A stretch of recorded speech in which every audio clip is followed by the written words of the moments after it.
The time I got lost in a foreign land, Tokyo tales of chaos, kindness, and karaoke. Picture this: solo traveler, wide eyed in Japan, confidently stepping out into Tokyo's electric labyrinth armed with optimism and zero sense of direction. That was me. 10 minutes in, I realized I wasn't just lost, I was, where on earth even am I lost?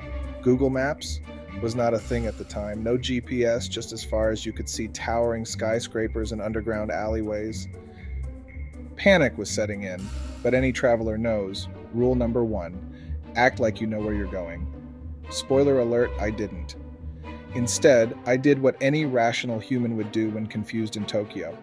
I walked in circles, hoping the universe would guide me. It didn't.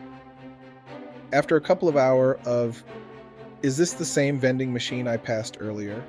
I accepted that my instinct was as untrustworthy as the landmarks I thought were going to be helpful. I bravely ventured into a convenience store to ask for help. Fun fact: Google Translate would have been a lifesaver if it was available back then. Maybe it would not have been much help when my Japanese vocabulary stops at konnichiwa. I must have looked hopeless, because the cashier didn't just point to a map. He left his counter to walk me part of the way. Clearly, Tokyoites deserve some kind of hospitality award. Things were going well until I confidently marched in the wrong direction again. Lost, bewildered, and trying to hide my frustration, I met my first hero, a cheery grandma, holding up a sign for a tea house. She didn't speak English, but through hand gestures, smiles, and lots of pointing, she managed to put me back on track.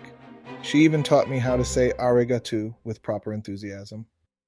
Then came hero number two, a local businessman who, despite his rush hour hustle, took a moment to listen to my poor attempt to give him my destination, grinned and exclaimed, "Oh, near my train," before escorting me halfway across the city.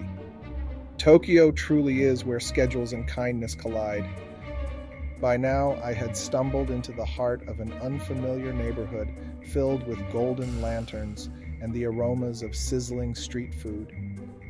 I paused my frantic quest to soak in the magic. Being lost didn't feel so bad when every wrong turn came with a new discovery. That's when it hit me. Getting lost isn't a mistake. It's part of the adventure. Sure, I missed my planned destination, but I ended up finding something arguably better: a new foodie's haven, a deeper connection with Tokyo's soul, its quirky streets, and its kind-hearted people.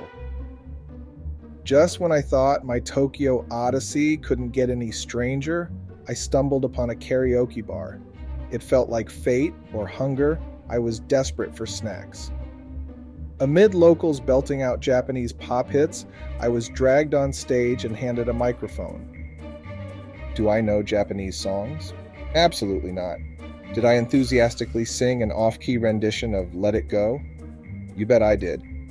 The strangers applauded like I was Adele, proving Tokyoites are not only kind, but also wildly supportive of terrible singers. Eventually, I made it back to my hotel, a little bruised in pride, but much richer in experience. Tokyo taught me to let go of the need to control every moment. The best travel stories come from the unplanned, the wrong turns, surprise laughter, and small kindnesses from strangers. Now, as I think back on my Tokyo misadventure, I wouldn't trade it for the world. Every panic-stricken moment led me to an unforgettable memory or a bowl of life-saving ramen. Travel isn't about perfect itineraries, it's about embracing the chaos. Next time you find yourself lost in a foreign land, remember to laugh, ask for help, and enjoy the ride. If you enjoyed this story, subscribe, share your own travel misadventures in the comments, and let's inspire each other to explore beyond the map.